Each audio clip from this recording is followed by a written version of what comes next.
그동안 7월달 역대하를 쭉 릴레이하였는데 드디어 역대하 마지막 장 36장을 보게 되었습니다.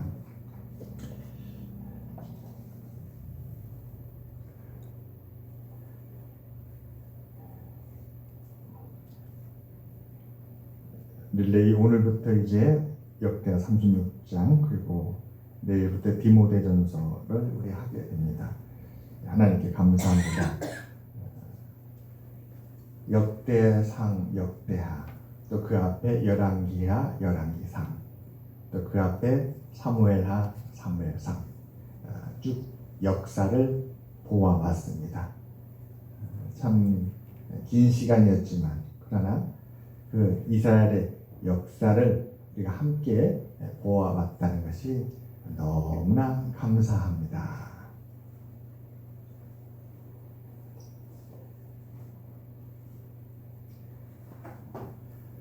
우리 열왕기하 한번 보겠습니다. 열왕기하 마지막 장을 같이 보겠습니다. 열왕기하 마지막 장입니다.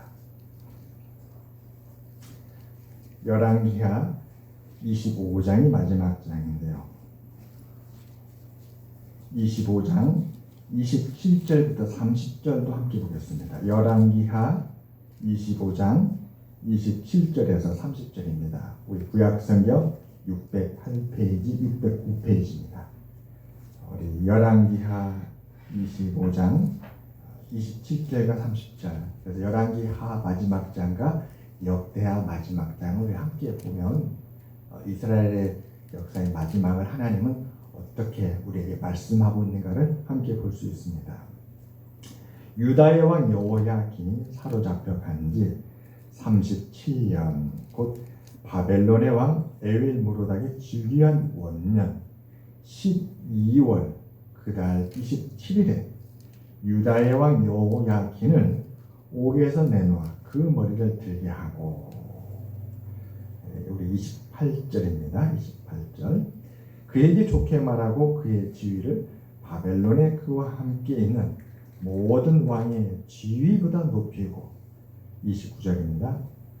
그 죄수의 의복을 벗게 하고 그의 일평생에 항상 왕의 앞에서 양식을 먹게 하였고, 마지막 30절입니다.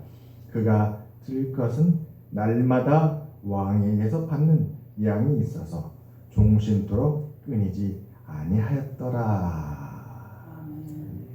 열왕기와 역대기는 같은 이스라엘의 역사를 기록한 말씀입니다. 열왕기 하의 마지막과 역대기 하의 마지막을 보게 되면 놀랍게도 마지막은 앞으로 있을 미래의 희망을, 앞으로 있을 하나님의 은혜를 우리들로 하여금 보게 하여 주는 말씀입니다. 이 마지막 하루 앞에 참 비극적인 사건들이 계속해서 기록이 되어 있습니다. 먼저 북이스라엘이 멸망하고 그리고 나서 남유다가 멸망하게 됩니다. 이 멸망은 하루아침에 오지는 않았습니다. 역사를 보게 되면 특별히 남유다가 멸망하기 직전에 4명의 왕이 나오는데 이 4명의 왕은 참 비극적인 마지막을 겪게 됩니다. 이 4명의 왕의 시대를 지나면서 마침내 남유다가 멸망을 하게 됩니다. 우리 PPT에 나오죠. 4명의 왕들의 비극. 첫 번째 여호아하스 왕. 이 여호아하스 왕은 요시야 왕의 아들입니다. 요시야 왕은 훌륭한 왕이었습니다. 이스라엘 신앙의 개혁을 이루었던 왕이지요. 율법을 발견하고 이스라엘을 율법 위에 세웠던 왕이었습니다. 그런데 이 요시야 왕이 한 가지 잘못을 했어요. 애굽 왕 바로 느고와 대적을 하였던 것이 패착이었습니다. 하나님은 애굽 왕 바로 느고, 그가 그 시대에 패권을 갖고 있는 강력한 국가였기 때문에 이 요시야 왕이 애굽과 대적하기를 원하지 않았습니다. 그런데 요시야는 애굽과 대적하다가 그만 삶을 마치게 됩니다. 그리고 나서 그의 아들이 바로 여호아하스 왕입니다. 여호아하스 왕은 PPT에 나온 것처럼 왕이 된 지 3개월 만에 폐위가 됩니다. 누가 폐위를 시키냐면 바로 애굽의 바로 느고가 폐위를 시킵니다. 애굽을 따르지 않기 때문에 바로는 그를 대적하는 여호아하스 왕을 폐위합니다. 우리가 이렇게만 보게 되면 애굽 왕 바로가 악한 자이고 여호아하스 왕이 선한 왕처럼 보입니다. 그러나 그렇지 않습니다. 여호아하스 왕이 애굽 왕 바로 느고를 대적한 것은 하나님의 뜻을 거스른 거였습니다. 하나님의 뜻을 거스르고 하나님을 대적하였던 여호아하스 왕이었어요. 그러자 그는 그 악한 일에서 3개월 만에 애굽 왕에 의해서 폐위가 된 것입니다. 애굽은 여호아하스 왕을 폐위시키고 그리고 그 아들 여호야김 왕을 왕에 올립니다. 그래서 여호야김 왕이 왕위에 오르게 됩니다. 여호야김 왕은 왕이 된 지 11일 다시 한번 보여줄래요? 방금 그 PPT요.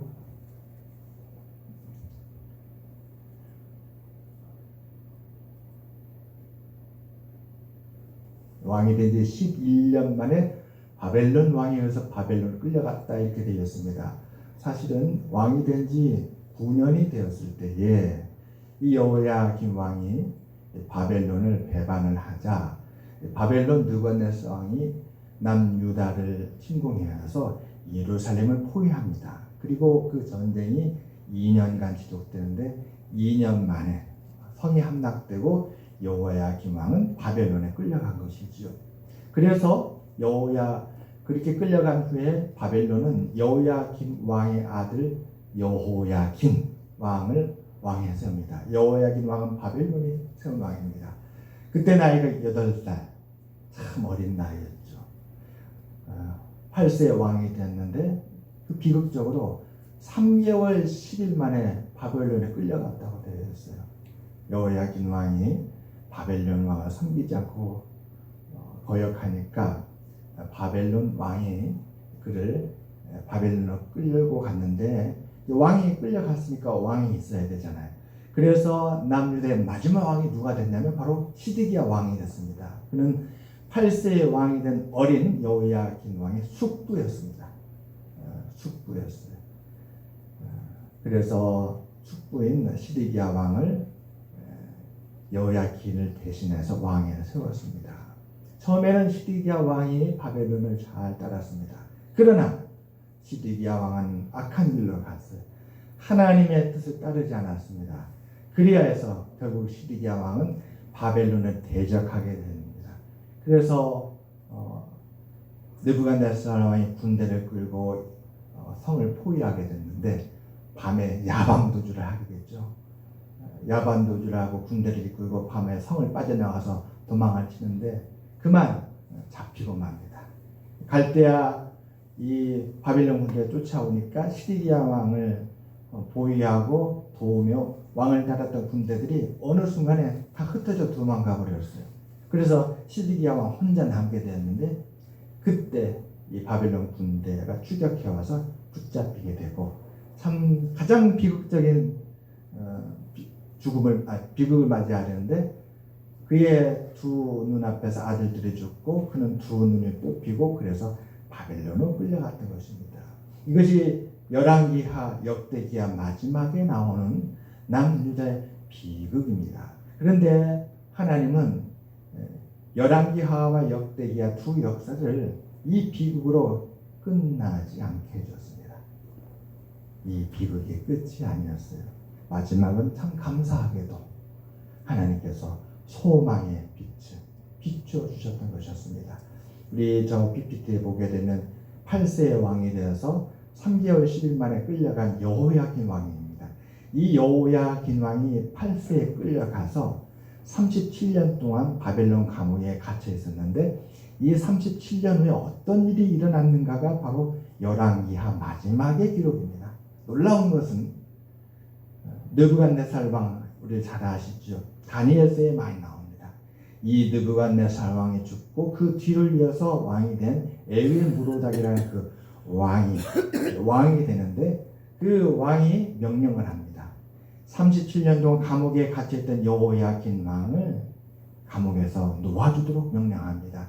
놓아주고 그리고 그 왕의 음식을 그 여호야긴 왕에게 내어주고 날마다 그에게 필요한 것을 왕이 그에게 주도록 명령을 합니다. 그리하여서 그 이후 그 바벨론에 사는 모든 날 종신토록 이 여호야긴 왕은 하나님이 이 바벨론 왕을 통해서 베풀어준 그 은혜로 살아갈 수 있도록 하였다라는 것이 열왕기하의 마지막입니다.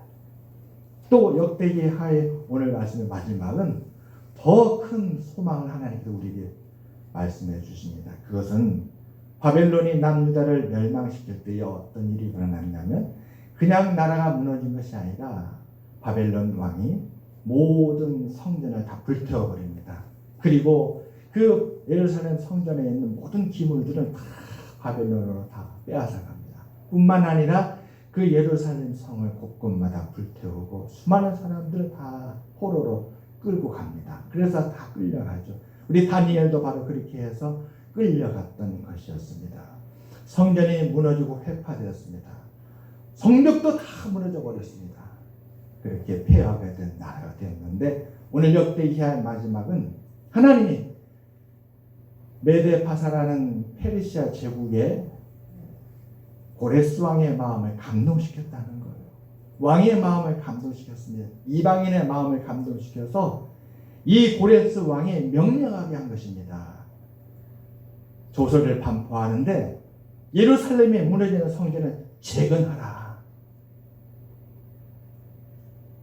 멸망한 나라지만 그 나라의 그 성전은 하나님의 성전이다.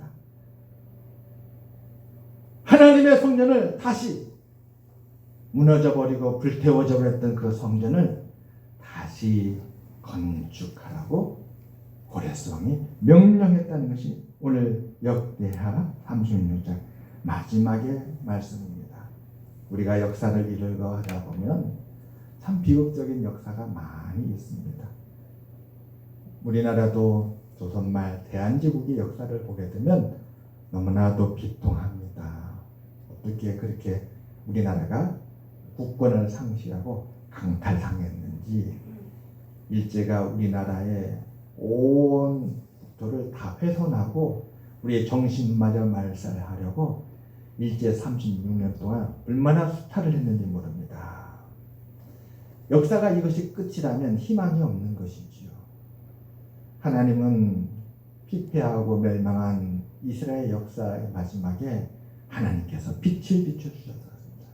그런데 놀라운 것은 이 성전 건축을 이미 하나님께서 이사야 선지자와 예레미야 선지자를 통해서 예언해 주셨다는 것이었습니다. 우리 이사야서 같이 보겠습니다. 이사야서 44장입니다.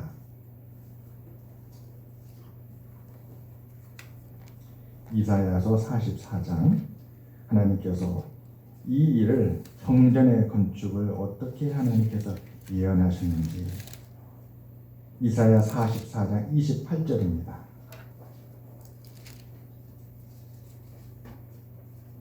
이사야 44장의 마지막 28절입니다. 구약성경 1023페이지. 고레스에 대하여는 이르기를 내 목자라 그가 나의 모든 기쁨을 성취하리라 하며 예루살렘에 대하여는 이르기를 중건되리라 하며 성전에 대하여는 내 기초가 놓여지리라 하는 자리라. 사랑하는 여러분, 이사야 선지자는 우리 역대기 열왕기에 히스기야를 때 등장하는 것을 볼 수가 있습니다. 우리가 얼마 전에 보았던 히스기야, 역대하 32장, 31장, 열왕기하 18장, 19장. 이 히스기야가 아수르 대군의 침략을 받았습니다. 나라의 위기에 이 환난 앞에서 히스기야는 하나님께 기도하지요. 그때에 하나님께서 선지자를 보내서 이스라엘의 구원을 말씀해 주십니다. 그 선지자가 바로 이사야 선지자였습니다.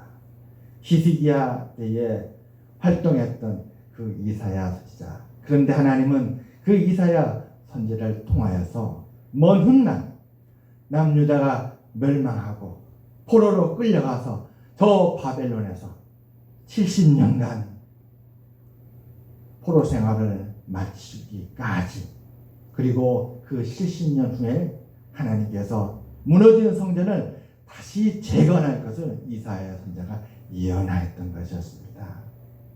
하나님은 이미 이사야 선지자 때에 이스라엘의 끝을 바라보고 계시고, 뿐만 아니라 포로로 끌려간 이후의 역사의 그 과정을 하나님께서 계획하시며 사랑하는 백성 이스라엘이 반드시 돌아올 것을 준비하고 계시고, 뿐만 아니라 비록 성전이 무너졌다 할지라도 그 성전을 다시 재건할 계획을 하나님께서 갖고 계셨던 것이었습니다. 아멘. 사랑하는 여러분, 하나님은 약속을 분명히 지키시는 분이십니다. 하나님은 다윗에게 사무엘하 7장 16절에 이렇게 약속했습니다. 다윗에게 약속한 약속입니다.